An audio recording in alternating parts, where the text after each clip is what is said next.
Morning students. Online classes में मैं SN. Sharma एक बार फिर आपका स्वागत करता हूं। पिछला जो वीडियो था उसमें हमने एक वाक्य दिया था और उस वाक्य में जो पद थे उन समस्त पदों का हमें पद परिचय करना था। ठीक है बेटा, तो देखिए अब आप। और वाक्य था जहरीला जानवर अपने नुकीले पंजों में कुछ पक्षियों को दबाकर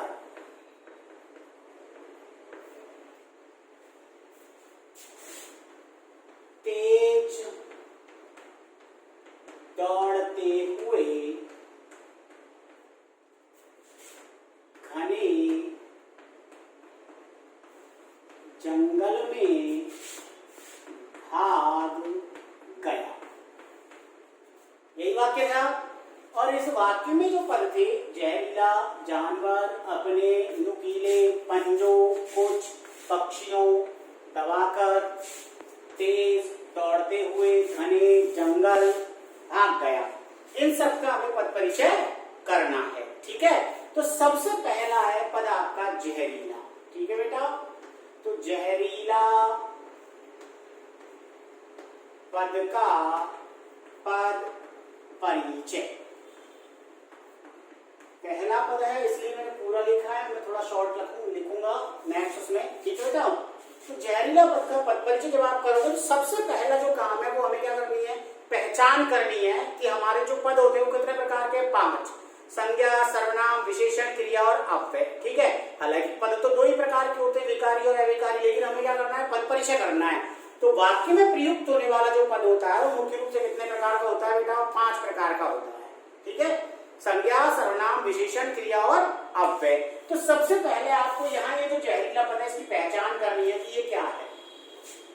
जहरीला किसी का नाम नहीं है, इसका मतलब संज्ञा नहीं है, और नाम नहीं है, नाम के स्थान पर भी प्रयुक्त नहीं हो रहा है, इसका मतलब ये संज्ञा है ना सर्वनाम। लेकिन ये क्या काम कर रहा है, जानवर की विशेषता को बताने का काम कर रहा है। इसका मतलब ये क्या है, विशेषण है।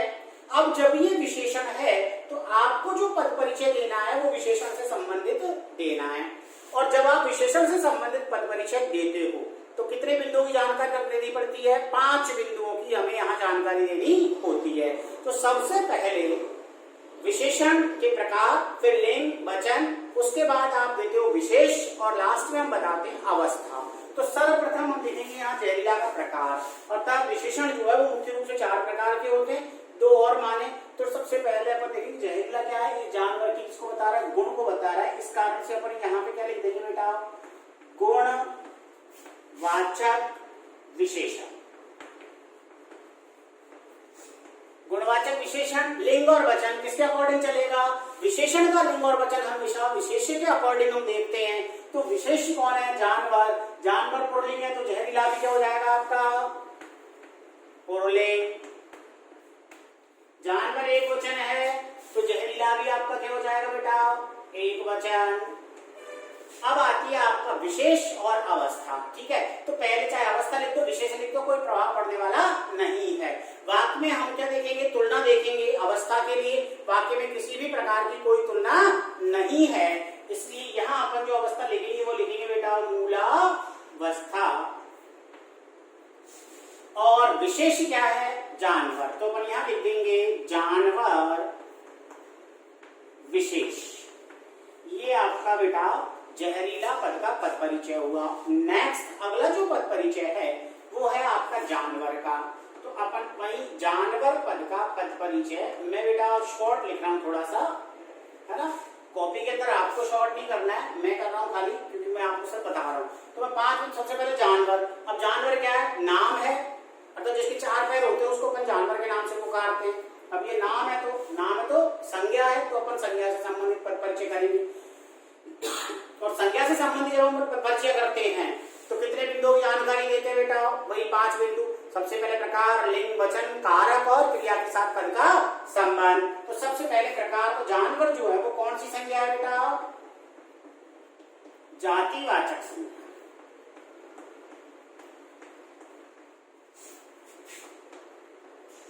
एक वचन पुरलिंग। कारक अब हमें देखना है, तो जहरीला जानवर, दबाने वाला कौन? जानवर। दौड़ने वाला कौन? जानवर। भागने वाला कौन? जानवर। इसका मतलब क्रिया को करने वाला कौन है? जानवर। इसलिए कौन सा कारक हो गया?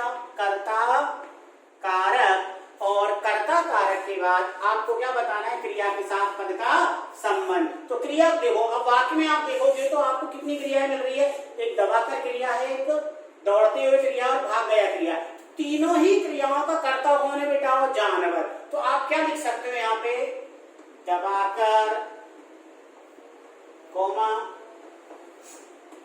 दौड़ते हुए व भाग गया क्रिया का कौन है बेटा?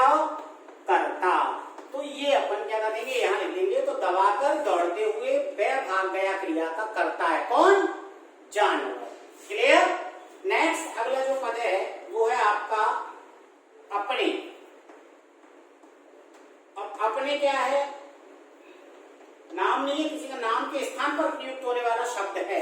इसका मतलब अपने क्या है बेटा? सर्वनाम। अब सर्वनाम 6 प्रकार के होते हैं, तो उनमें से सबसे पहले आप ये देखो कि ये कौन सा सर्वनाम है। तो यहाँ अपने किसने काम में लिया? जानवर ने अपने लिए शब्द का काम प्रयोग किया, इसलिए ये जो सर्वनाम हो गया वो हो गया आपका निजवाचक सर्वनाम। ठीक है, निजवाचक सर्वनाम पुरलिंग, जानवर ने अपने लिए लिया इसलिए एक वचन। ठीक है, कारक की बात करें तो संबंध कारक, क्योंकि यहाँ जानवर के साथ अपना संबंध बताया जा रहा है इसलिए संबंध कारक। और क्या लिखेंगे? दबाकर क्रिया का संबंध का। ठीक है, ये इसका क्या हो जाएगा? क्रिया के साथ पद का संबंध हो जाएगा। नेक्स्ट अगला जो पद है बेटा वो है आपका नुकीले।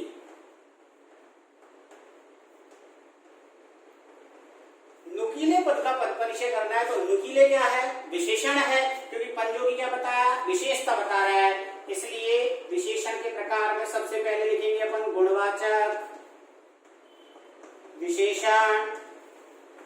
अब यहां देखो पंजो एक वचन है बहुवचन है? बहुवचन। पुरलिंग है स्त्रीलिंग है? पुरलिंग। तो अपन यहां लिंग में तो लिख देंगे बेटा पुरलिंग, और पंजों के अनुसार पंजे बहुवचन, तो नुकीले में क्या हो जाएगा आपका?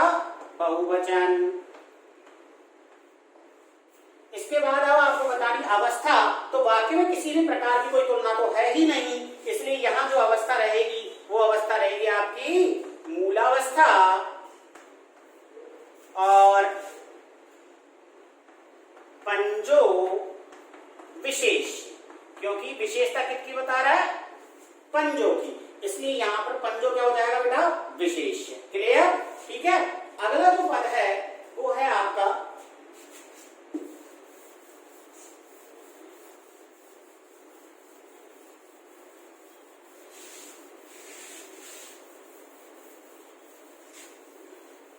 पंजो। अब हम करेंगे पंजो पद का पद परिचय। पंजो पद का पद परिचय।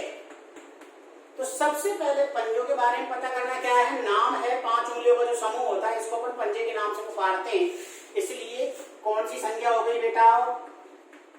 जातिवाचक संज्ञा। पुरुष जाति का बोध करा रहा है इसलिए पुरलिंग। एक से अधिक पंजों का बोध करा रहा है, इस कारण से अपन लिखेंगे बहुवचन। ठीक है, बहुवचन के बाद क्योंकि ये संज्ञा का संबंधित पद परिचय है तो क्या बताएंगे अपन? कारक। चिन्ह देखो, पंजों के बाद क्या आ रहा है? में। और में कौन से कारक का चिन्ह होता है बेटा? अधिकरण। ठीक है, तो अधिकरण कारक और क्रिया के साथ जो पद का संबंध है, तो दबाने का काम जो वो कहां हुआ है? पंजों में। तो दबाकर क्रिया का, दबाकर क्रिया का क्या है बेटा? अधिकरण, क्योंकि जो कारक होता है वही उसका क्या होता है? संबंध होता है। तो दबाकर क्रिया का क्या हो गया? ये अधिकरण हो गया है। ठीक है, नेक्स्ट अगला जो पद है वो है आपका कुछ। तो कुछ पद का पद परिचय। तो कुछ क्या है? विशेषण है। किसकी विशेषता बता रहा है? पक्षियों की। और किससे संबंधित बता रहा है? संख्या संबंधी। तो क्या लिखेंगे अपन? अनिश्चय, अनिश्चित, संख्यावाचक विशेषण। तो क्या हो गया बेटा? अनिश्चित संख्यावाचक विशेषण। अब पक्षी पुल्लिंग है कि स्त्रीलिंग है? पुल्लिंग है, तो अपन कुछ को भी क्या लिखेंगे? पुल्लिंग। एक है, एक से अधिक है, एक से अधिक, इसलिए अपन यहाँ क्या लिखेंगे? बहुवचन। ठीक है, कोई तुलना है ही नहीं, इसलिए अपन यहाँ क्या लिखेंगे? मूलावस्था। और विशेष्य क्या है? पक्षियों की विशेषता बता रहा है, इसलिए अपन यहाँ लिख देंगे पक्षियों विशेष। ये हो गया आपका बेटा पक्ष कुछ पद का पद परिचय। नेक्स्ट अगला जो है वो है आपका पक्षियों पद का पद परिचय। तो पक्षी जो है नाम है, और नाम है तो बेटा कौन सी संज्ञा हो गई है? जातिवाचक संज्ञा। लिंग और वचन की कुछ के अकॉर्डिंग चलेंगे बिल्कुल। तो पुल्लिंग, बहुवचन। अब चिन्ह क्या आ रहा है पक्षियों के बाद? को, इसका मतलब कर्मकारक, और इसको दबाया गया पक्षियों को, तो दबाकर क्रिया का कर्म। ठीक, ये हो गया आपका पक्षियों का पद परिचय। नेक्स्ट अगला जो है वो है आपकी क्रिया है दबाकर। क्या है? दबाकर क्रिया। काम हो रहा है दबाने का, इसका मतलब ये क्रिया है। अब क्रिया से संबंधित पद परिचय देंगे तो क्या जुड़ के आ रहा है बेटा? कर्म। कर्म के आधार पर यदि अपन देखेंगे तो पक्षी क्या है? कर्म है, इसलिए कर्म के आधार पर तो अपन क्या लिख देंगे? सकर्मक। और रचना के आधार पर अपन यहाँ क्या लिखेंगे? पूर्वकालिक क्रिया। कर्म के आधार पर सकर्मक हुई क्योंकि कर्म आया है पक्षियों, और रचना के आधार पर पूर्वकालिक, चाहे आप सकर्मक लिखे चाहे पूर्वकालिक लिखे। ठीक है, कोई सा भी लिख दीजिए, ऑब्लिक लगा के दोनों भी लिख सकते हैं। अब यहाँ आप देखोगे साहब लिंग। ठीक है, तो किसका बोध हो रहा है? पुरुष जाति का, इसलिए अपन क्या लिखेंगे? पुल्लिंग। अब यहाँ पर ये बताइए एक वचन है या बहुवचन है? दबाकर, अर्थात उसने किसने काम किया दबाने का? पक्षी ने, सॉरी जानवर ने। कितने जानवर ने किया? मात्र एक जानवर ने किया, इसलिए अपन यहाँ इसे क्या मानकर लिखेंगे? एक वचन। और इसके बाद अपन बताते हैं काल। काल में आप देखो दबाकर पूर्वकालिक क्रिया जो है वो हमेशा किसमें घटित होती है बेटा? भूतकाल में। और वाक्य में कर्ता कारक है, इसलिए अपन यहाँ लिखेंगे कर्तरीवाच्य। अगर कर्ता नहीं होता तब हम यहाँ पे कर्मवाचक भाववाचक की ओर चलते, लेकिन वाक्य में कर्ता है तो वो कर्तरीवाच्य है। ठीक है, उसके बाद आता है अगला पद है आपका तेज। तेज पद का पद पर। तेज क्या है? अव्यय पद है। अव्यय पद में अपन सिर्फ दो ही बिंदुओं की जानकारी देते, तो तेज कौन सा अव्यय है? रीतिवाचक क्रिया विशेषण अव्यय। क्यों है रीतिवाचक क्रिया विशेषण अव्यय? क्योंकि अगर मनुष्य कैसे दौड़ता है तो आप उत्तर में क्या कहोगे? तेज दौड़ता है, इसलिए रीतिवाचक अर्थात क्रिया के होने के ढंग को बताने वाला है, इसलिए अपन इसे क्या कहेंगे? रीतिवाचक क्रिया विशेषण अव्यय। अब बताएंगे अपन, क्या बताएंगे? इसका संबंध। तो क्या काम कर रहा है ये? क्रिया के होने का तरीका बताने वाला। या तो ऐसे एक तो क्रिया के होने का तरीका बताने वाला, या फिर आप दौड़ते हुए क्रिया के तरीके को बताने वाला। इस तरीके से आप इसका संबंध लिख सकते हो, या फिर आप ऐसे लिख दो दौड़ते हुए क्रिया के तरीके को बताने वाला। ठीक है बेटा, क्लियर? नेक्स्ट अगला जो पद है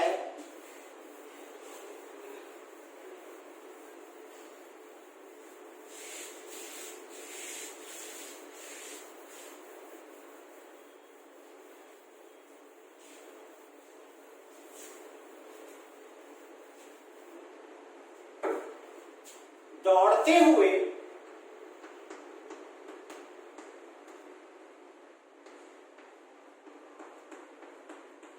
पद का पद परिचय, दौड़ते हुए पद का पद परिचय हमें करना है। ठीक है, तो दौड़ते हुए क्या है, क्रिया है। अब क्रिया है तो सबसे पहले आपको पता करना कर्म के आधार पर, है ना। अब क्या दौड़ते हुए, कहीं नहीं आ रहा, इसका मतलब कर्म का कोई पता नहीं है, तो ये आपकी कर्म के आधार पर तो हो गई अकर्मक क्रिया। और रचना के आधार पर यदि हम देखेंगे तो दौड़ना एक अलग चीज होती है, हुए अर्थात होना अलग, तो दो अलग अलग क्रियाओं के मेल से बनने के कारण रचना के आधार पर अपन इसे किस नाम से जानेंगे, संयुक्त क्रिया। ठीक है, अब उसके बाद लिंग वचन, तो दौड़ते हुए पुल्लिंग, कितने जानवर दौड़े, एक ही, तो एक वचन। फिर उसके बाद अपन क्या बताएंगे, काल, हुए अर्थात भूतकाल। और वाच्य की बात करें तो दौड़ने का काम किसने किया, जानवर ने, इसलिए अपने यहां क्या लिखेंगे बेटा, कर्तरीवाच्य। ठीक, उसके बाद आता है आपका घने, घन आ गया है, विशेषण शब्द है, किसकी विशेषता बता रहा है, जंगल की बता रहा है, इसका मतलब घने भी क्या है आपका, गुणवाचक विशेषण। एक जंगल है इसलिए एक वचन, जंगल से पुरुष जाति का बोध हो रहा है इसलिए पुल्लिंग। अवस्था की बात करें तो कोई कहीं तुलना नहीं है, इस कारण से मूलावस्था और जंगल विशेष। ये आपका घने पद का पद परिचय हुआ। घने के बाद आपको पद परिचय जो देना है बेटा, वो देना है जंगल का। तो जंगल क्या है, नाम है, नाम है तो संज्ञा है, और संज्ञा है तो कौन सी संज्ञा है, जातिवाचक संज्ञा। पुल्लिंग, एक वचन, चिन्ह देखिए, जंगल के बाद चिन्ह आ रहा है में, इसका मतलब कारक हो गया आपका अधिकरण कारक, कारक हो गया आपका बेटा अधिकरण। और अधिकरण के बाद आप बताओगे क्रिया के साथ पद का संबंध, तो किस क्रिया का संबंध बता रहे हैं, ये भाग गया क्रिया का कौन है, अधिकरण, भाग गया क्रिया का अधिकरण। और लास्ट जो आपका पद परिचय है बेटा, वो है आपका भाग गया क्रिया का पद परिचय। तो भाग गया जो क्रिया कर्म के आधार पर, देखिए साहब कर्म कारक है ही नहीं, भाग गया अर्थात कर्म के आधार पर ये हो गई आपकी अकर्मक क्रिया। क्या भाग गया पता ही नहीं चल रहा है, इसका मतलब अकर्मक क्रिया हुई। फिर रचना के आधार पर, भागना और गया अलग अलग क्रियाएं, इसलिए रचना के आधार पर संयुक्त क्रिया।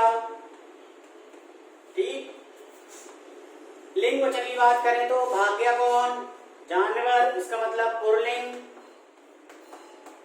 एक ही भागा तो एक वचन। अब बात करें काल की तो भाग गया अर्थात गुजरे हुए समय में घटना घटी, इसलिए भूतकाल। और वाच्य की बात करें तो भागने का जो काम किया वो किया बेटा जानवर ने, इसलिए यहाँ पे अपन वाच्य लिखेंगे कर्तरीवाच्य। इस तरह हमारे समस्त पदों का क्या हुआ बेटा, ये पद परिचय हुआ। नेक्स्ट अगला जो हमारा वीडियो आएगा उसमें हम बोर्ड से संबंधित या बोर्ड में पूछे गए जो कुछ पद परिचय के उदाहरण है उनको हम सॉल्व करेंगे। धन्यवाद।